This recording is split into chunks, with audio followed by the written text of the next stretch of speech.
திருப்பாவை.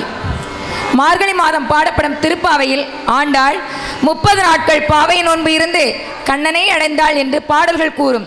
அதேபோல் நீங்களும் நல்ல கணவர் கிடைக்க கண்ணனை வேண்டுங்கள் என்று உங்களுக்கு பொருத்தமான பாடலை தான் நம் குருநாதர் கொடுத்துள்ளார். அதேபோல் ஐயப்பனுக்கு கார்த்திகை மாதம்.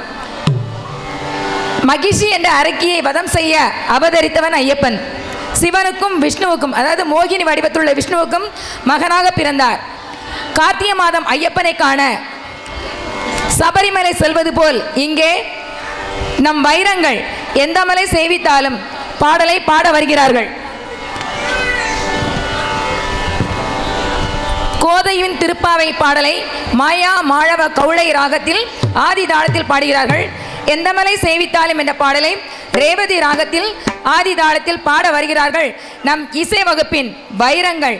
வாங்க வைரங்களே வரிசையாக. பிரியங்கா